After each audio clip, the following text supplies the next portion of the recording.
Mami Chibola, qui vient de déposer plainte contre Pascal Moukouna aujourd'hui. Vous aurez sa réaction. Donc abonnez-vous massivement parce que ça sera une exclusivité. Est-ce que la démarche à ce stade était-elle opportune? S'il faut te dire un mot à Moukouna, qu'est-ce que vous lui direz? Il vous suit. Je pense que Moukouna, avec l'éveil patriotique, devait en principe d'abord mobiliser le peuple congolais pour que le peuple congolais fasse une pression sur le Parlement afin à ce que la loi portant protection de l'ancien chef de l'État soit révisitée. Vous pouvez lire, même ceux qui nous suivent peuvent lire la loi portant protection des anciens chefs d'État en RDC. C'est totalement verrouillé. Et il faut poser aussi la question à Moukouna. Pourquoi avoir entendu maintenant pour dénoncer? Il pouvait les dénoncer également avant. Ça, c'est un faux débat. Et le Kwar Anne Siléam, votre mission sociopolitique qui fait le devoir de recevoir pour vous les analystes. Et aujourd'hui, comme notre premier numéro, nous recevons le maître Benoît Kabengele. Bonjour maître. Bonjour Jean-René. Maître, quelle chance de vous avoir comme analyste sociopolitique, en dehors du fait que vous avez d'autres qualificatifs, entre autres maître auprès du barreau de Matete, en dehors du fait que vous êtes aussi communicateur religieux. Et aujourd'hui, 2 points au milieu de notre échange, entre autres la fameuse plainte de l'évêque Pascal Moukouna contre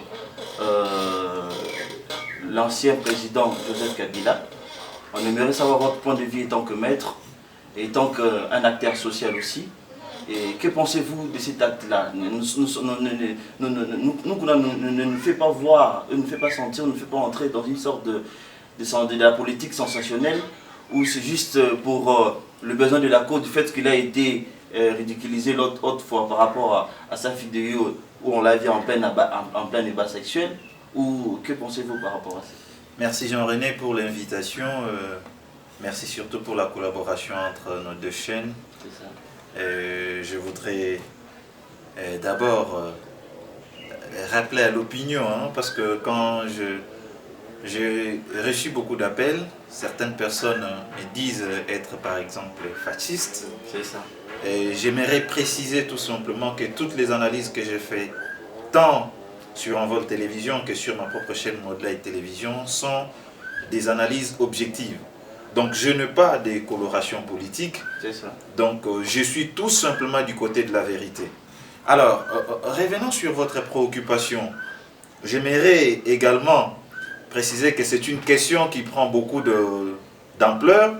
La plainte déposée par Pascal Moukouna contre Joseph Kabila, l'ancien président de la République. Est-ce sensationnel ou nous allons réellement vers l'état de droit tant prôné par le président Félix Tshisekedi? Donc, je note d'abord, premièrement, que toute personne peut déposer une plainte auprès du parquet, près la Cour constitutionnelle. C'est un droit reconnu à tout citoyen congolais. C'est ça. Mais alors, le statut de l'ancien président de la République, Joseph Kabila, est ambigu en fait.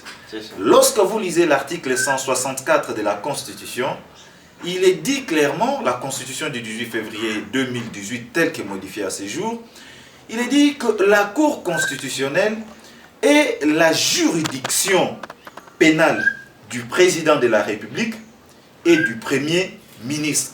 C'est-à-dire que la Constitution a limité les champs d'action de la Cour constitutionnelle. Les compétences de la Cour constitutionnelle. Exactement. Donc il n'y a que le président de la République, donc un président en fonction, et les premiers ministres qui sont justiciables devant la Cour constitutionnelle. Maintenant, la loi du 26 juillet 2018, si je ne me trompe pas, portant statut d'ancien président, a en fait donné un régime pénal en ce qui concerne les anciens chefs d'État.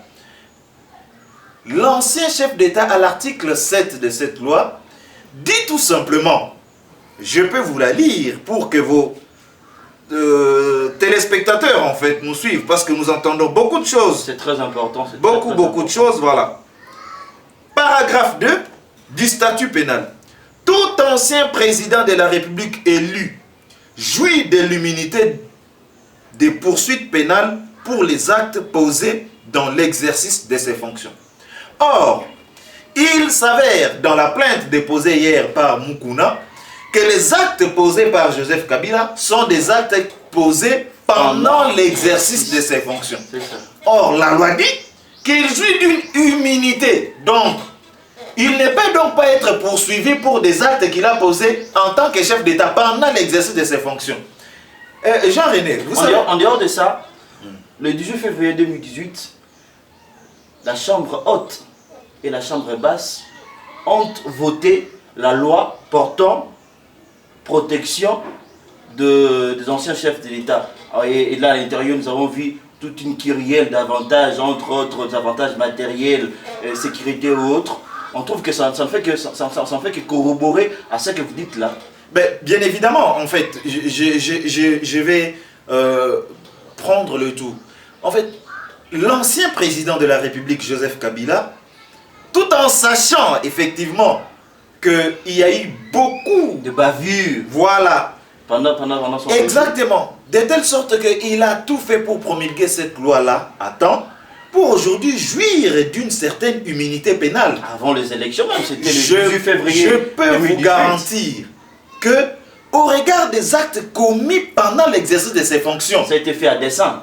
Mais, écoutez, je vous dis tout simplement que la loi telle qu'elle est là, elle est verrouillée.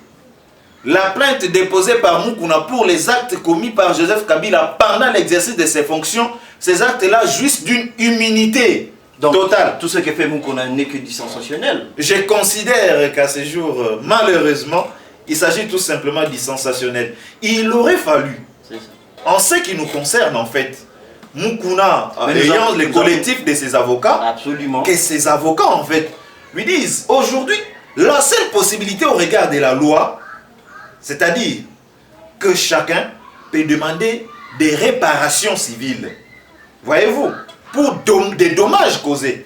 Mais la responsabilité pénale d'un ancien chef de l'État, elle est complexe. D'autant plus que ni la Constitution de la République, ni la loi portant statut d'ancien chef d'État ne détermine d'ailleurs le juge compétent.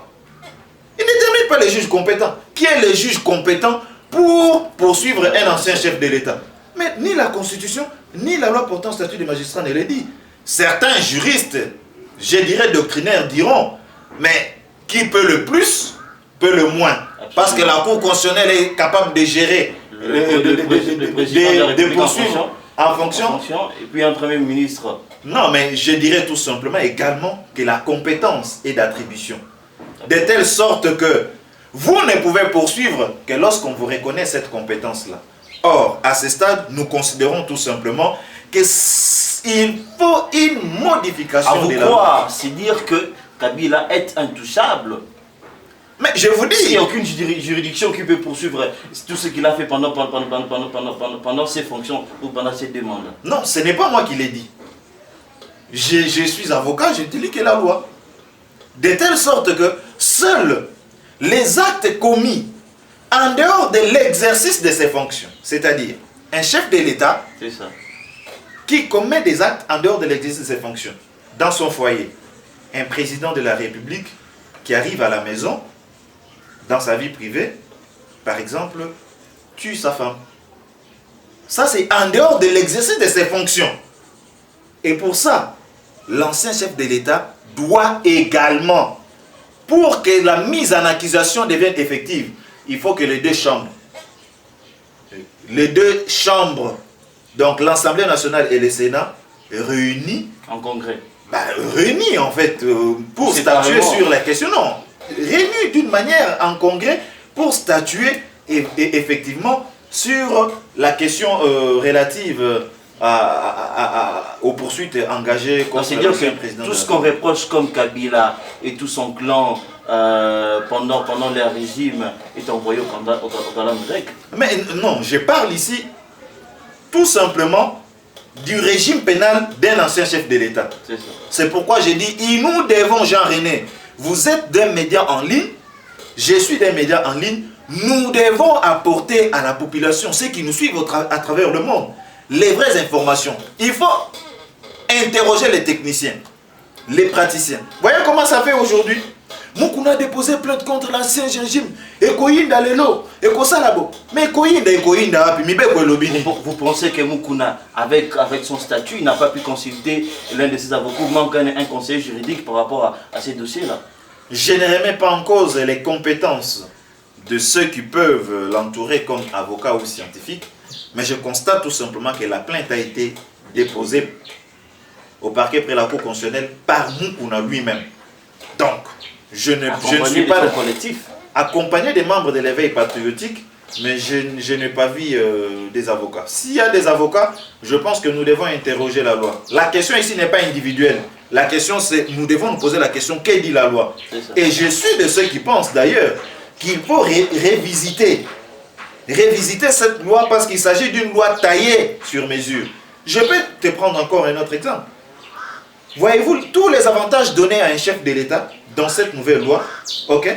Par rapport à notre budget, un budget qui navigue entre 5 millions, 10 millions, mais dont la politique est extravertie. Donc nous ne produisons pas grand-chose ici chez nous. Nous ne transformons pas grand-chose. Nous avons une politique de telle sorte que ce sont les bailleurs de fonds qui nous donnent de l'argent. Mais aujourd'hui, c'est Kabila, un ancien chef de l'État, qui joue de ces avantages-là. Demain, ça sera Tshisekedi. Après-demain, ça sera notre président. Voyez-vous, une loi aujourd'hui où un ancien président touche 670 000 $ le mois, l'autre président va encore toucher 670 000 $ le mois, ça fait déjà combien? 1 340 000 $. Un troisième chef d'État, et tout ça, c'est l'argent du contribuable. C'est le trésor public qui en pâtit. Et pour un budget de 5 millions, de 5 millions ou 5 milliards, mais c'est de la gabegie budgétaire ou financière dans la mesure où on voit en dehors du fait qu'il y ait un montant considérable comme salaire, il y a d'autres avantages qui sont sûrs, entre autres et sa sécurité, entre autres son domicile et tout est pris en charge par l'État. Oui, bien évidemment. En fait, nous devons être... J'ai dit que nous devons être du côté de la vérité. La vérité, c'est qu'en tant qu'ancien chef de l'État, Joseph Kabila doit jouir d'une protection. C'est tout à fait normal. Absolument. Il doit jouir d'une protection, il doit jouir... Mais pas taillé sur mesure, mais comme la loi du voilà. Les avantages qui lui sont donnés sont exorbitants. Le peuple congolais a beaucoup souffert. Nous ne pouvons pas nous permettre dans ces pays d'accorder autant d'avantages à un ancien chef de l'État alors que le peuple croupit dans la misère la plus totale. C'est pourquoi j'ai dit qu'il faut effectivement, impérativement en fait, que cette loi soit révisitée. Vous croyez qu'avec lui, patron de cette majorité, là au Parlement, révisiter la loi qui serait à son avantage? Nul n'est au-dessus du peuple congolais. Mais non, puisque c'est lui qui a la majorité. Bien évidemment, il a la majorité. Mais je vous dis que Kabila avait la majorité lorsqu'il voulait modifier la Constitution pour effectivement une possibilité d'avoir le troisième mandat. Je ne pense pas que la majorité a pu faire ça. La majorité a été arrêtée par la volonté du souverain primaire. Donc, si le souverain primaire aujourd'hui veut à ce que cette loi-là soit modifiée, elle sera modifiée. Les politiciens là, les députés sont déjà mandatés par nous, peuple congolais. Donc ce sont nos serviteurs, ce ne sont pas nos patrons. Mais nous avons remarqué même pendant qu'on votait cette loi-là, tous les députés de l'opposition n'étaient pas. C'est dire que voilà, on avait remarqué déjà à l'œil nu que voilà, que tout était fait à dessein pour garder Kabila toujours dans une aisance comme pas possible, même après son mandat. C'est fort dommage parce que nous les dénonçons, parce que ce type d'aisance, et je peux vous dire que la facilité avec laquelle on doit débourser tout le mois autant d'argent, une prise en charge aussi exorbitante, je considère tout simplement qu'il s'agit d'une aberration et d'une insulte contre les peuples congolais. Que direz-vous à toute cette population qui vous suit par rapport à cette affaire Mukuna concernant la plainte? Et nous assistons quoi? C'est justement, ce sont des balivernes, des colifécies, des niaiseries qui embrouillent la population, qui distraient la population, d'autant plus que nous avons beaucoup à faire. Ou que direz-vous, puisque vous suivez, puisque vous avez la loi avec vous? Jean-René, objectivement, je vais dire à ceux qui nous suivent ceci, et à vous aussi. Les juridictions, vous savez, pour des crimes tels que des crimes contre l'humanité, crimes de guerre et autres, il est nécessaire que ceux qui ont des faits à reprocher à l'ancien président de pouvoir saisir la Cour pénale internationale. Ok? Ça, c'est le premier aspect. Je suis de ceux qui pensent que nos juridictions nationales sont efficaces, mais je considère que la question, bien qu'étant judiciaire, elle est hautement politique. Pourquoi? Dans la même loi portant statut d'ancien chef d'État, l'on vous dit clairement que même lorsque le président est poursuivi pour des actes commis en dehors de l'exercice de ses fonctions, les juridictions, en fait, j'allais dire, pour les actes des crimes d'épée et autres crimes, les juridictions compétentes, donc les juridictions nationales congolaises, ont primauté sur les juridictions internationales. C'est dire quoi? Que si l'ancien chef de l'État a commis des crimes, les juridictions congolaises doivent d'abord être saisies, ont primauté, prime sur les juridictions internationales. Avant que le dossier ne parte à la CPI, il faudrait que notre juridiction donne son aval. Donc, non, ça veut dire quoi? Ça veut dire que même si vous saisissez la Cour pénale internationale, absolument, les juridictions congolaises peuvent dire, hein, la Cour pénale internationale, il y a un principe, ce qu'on appelle la subsidiarité de la Cour pénale internationale. Donc, les compétences étant d'abord des juridictions congolaises, nous préférons traiter notre question d'abord ici. Et pourtant, il n'y a pas une juridiction qui traite le dossier Pourtant également, cette plainte ne peut aboutir parce que Félix Tshisekedi est en coalition avec Kabila. Il ne peut donc pas aussi politiquement permettre à ce que l'ancien chef de l'État soit également... Vous ne sentez pas l'ambiguïté dans ce que vous dites par rapport à la compréhension de ce qui nous suit, dans la mesure où vous dites en premier lieu qu'il n'y a pas une juridiction ici au niveau national qui pourrait traiter les affaires d'un ancien président, et vous dites en contrepartie qu'en dehors du fait que la Cour pénale internationale peut se saisir du dossier, mais doit avant tout avoir l'aval d'une autre juridiction ici. Vous ne voyez pas qu'il y a une sorte de dichotomie à l'intérieur? Bien évidemment, Jean-René, vous m'aviez bien suivi. C'est pourquoi je vous ai dit ici que je suis de ceux qui pensent que nous devons révisiter cette loi. Pourquoi? Parce que l'ancien chef de l'État n'a pas un statut, n'a pas les juges compétents pour juger. Les juges compétents nationaux n'existent pas pour... On parle juste des juridictions nationales. Ce qui revient à dire qu'en tant que sénateur à vie, les sénateurs sont justiciables d'où? De la Cour de cassation. Ce qui revient à dire qu'en tant que sénateur à vie, une plainte peut également être déposée auprès de la Cour de cassation pour poursuivre Joseph Kabila. Absolument. Une plainte peut également être déposée auprès du parquet, auprès le tribunal de grande instance. Parce qu'on parle, une plainte peut être déposée devant la haute cour militaire. Une plainte peut être déposée devant la cour militaire de n'importe quelle circonscription. C'est pour vous dire que l'ambiguïté à laquelle vous faites allusion, c'est une ambiguïté créée par le législateur lui-même. Parce que le législateur n'a pas défini qui est le juge compétent en ce qui concerne l'ancien président de la République. Il a laissé en fait un vide. Ce vide-là qui ne peut pas profiter à une partie qui vient saisir la justice. Parce qu'en venant saisir la justice, vous venez saisir la justice pour quel fait? Non, pour les faits commis par le président de la République pendant l'exercice de ses fonctions. Non, il a une immunité. Mais s'il faudrait penser révisiter cette loi-là, c'est-à-dire après le mandat après le quinquennat de Félix Tshisekedi, puisque oui, Kabila lui-même a la majorité, je ne vois pas, moi, cette majorité-là, révisiter la loi ou les lois qui puissent préjudicier leur autorité morale.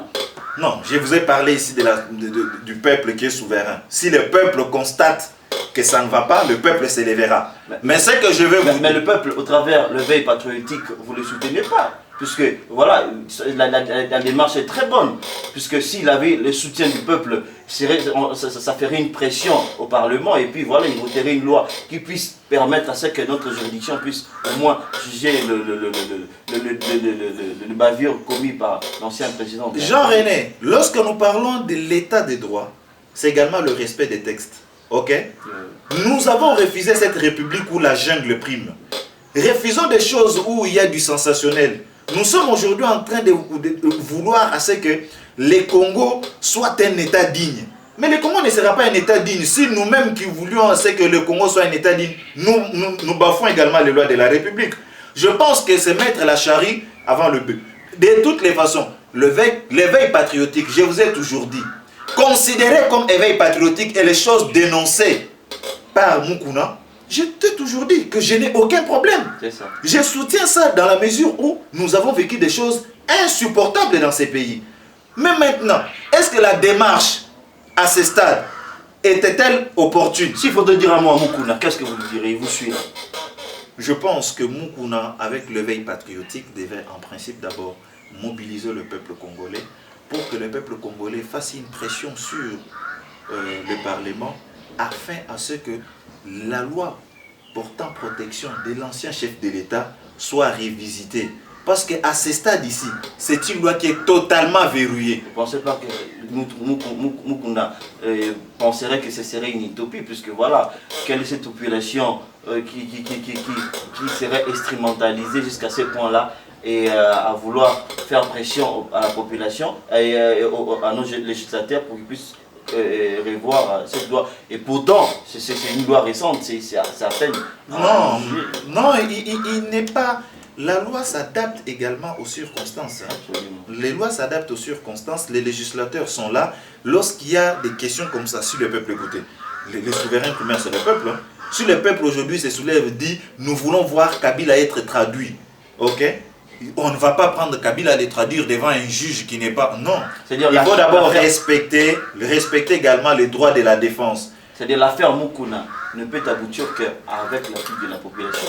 Non, l'affaire Mukuna ne peut aboutir que si tout simplement les dispositions verrouillées de la loi portant protection de l'ancien chef de l'État sont déverrouillées. C'est en ce moment-là que ces questions-là pourront aboutir. À ce stade ici, devant les juridictions nationales, rassurez-vous, politiquement, juridiquement et socialement, Joseph Kabila a joué un coup que tout le monde ne voyait pas venir, hein, parce que tout le monde à l'époque était beaucoup plus centré sur l'alternance.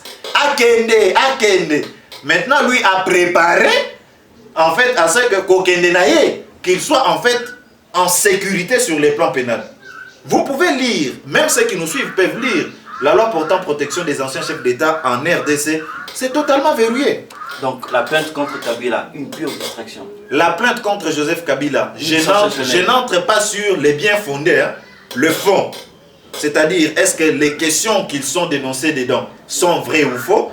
Je dirais que ces questions-là... La procédure... Exactement. La procédure, la forme, ok, est déjà biaisée. Et je peux vous dire qu'en droit, lorsque la forme est biaisée, le fond, on ne peut même pas... Voilà pourquoi nous disons, nous, lorsque la forme est biaisée, le fond est hermétiquement fermé. Donc, la Cour constitutionnelle ne statuera même pas sur le fondement de la plainte de Mukuna. Dans la plainte sera non recevable. Je ne suis pas juge, mais je constate tout simplement que la forme est biaisée. S'il faudrait revenir sur Mukuna, apparemment, dans le oui-dire, il y aurait une plainte contre Mukuna sur l'affaire avec une dame dont je te le nom. Non, vous parlez de Mami Chibola, je peux confirmer avec force. Mami Chibola, je dis. Exactement, parce que la plainte est en train d'être déposée. Avant que nous montions sur les plateaux, vous avez suivi que j'étais en conversation avec certains confrères. Donc, je peux confirmer qu'une plainte est en train d'être déposée. À cet instant même. Pour quelle cause contre le pasteur Mukuna. Jean-René, je vous disais la dernière fois à l'émission, je vous disais que je suis avocat, donc détenteur de secrets professionnels. Donc je ne peux pas ici divulguer certains secrets. Mais je vous dis tout simplement, je disais en tant que serviteur, j'appelais Mukuna. Non, vous avez mis de la soupe à la bouche des téléspectateurs. Ils veulent savoir le pourquoi de cette plainte-là. Peut-être que vous serez de mèche avec l'FCC au vu de ce qui s'est passé. Au vu de ce qui s'est passé hier par rapport à la plainte contre Kabila. Peut-être que vous serez de mèche avec l'FCC pour, je dirais, déstabiliser Mukuna par rapport à sa plainte récemment déposée d'ailleurs. Jean-René, je peux vous dire que ceux qui me connaissent, je ne mange pas des cellules-là. Mais je vous dis tout simplement que nous défendrons la vérité.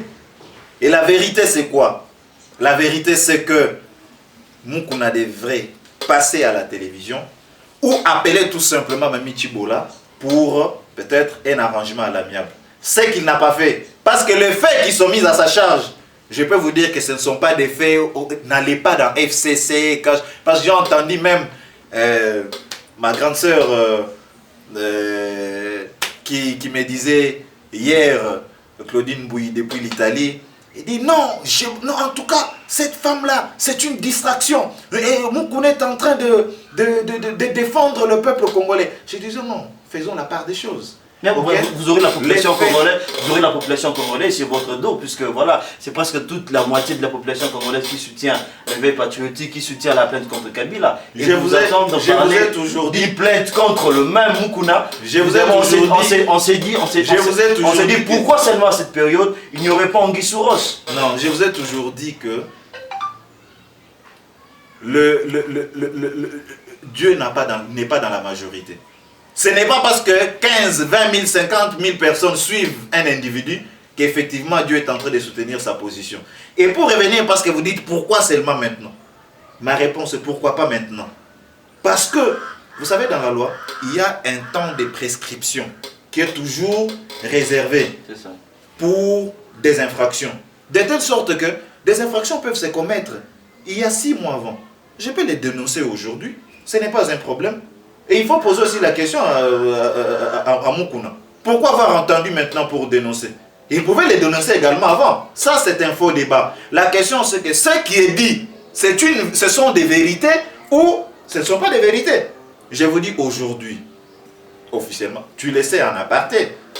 Tu le sais en aparté que nous constituons désormais les collectifs des avocats de Mami Chibola. Et je peux vous rassurer que j'ai accepté de défendre la cause de Mami Chibola en âme et conscience. Pourquoi? Parce que ce sont des faits.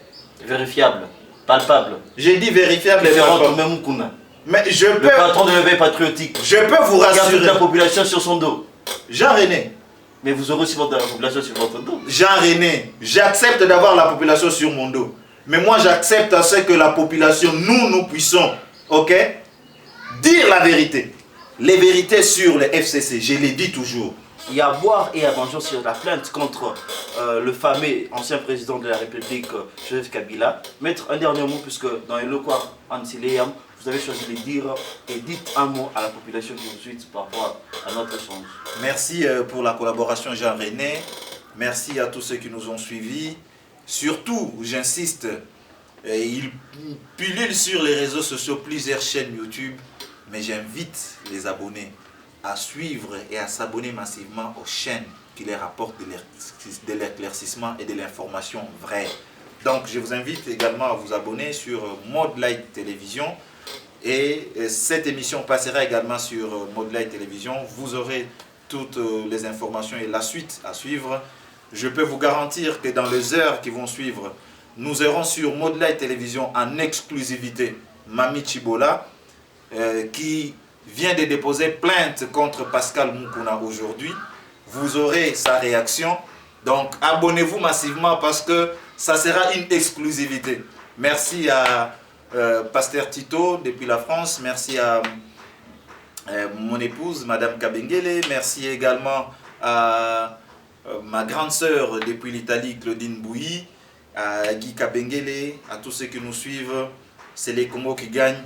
Nous continuons à défendre le Congo jusqu'au sacrifice suprême. Merci. Et le Lokwar Antileyam est arrivé à la fin de son deuxième numéro. Vous avez vu Maître Benoît Kabengele a choisi la part de le dire, puisqu'ici on n'était pas. On dit haut tout ce qui s'est dit bas. Et le rendez-vous est pris pour un prochain numéro. Et je tiens à remercier le réalisateur ingénieur Andy Mirali qui est toujours là pour nous servir. Et je vous dis au revoir.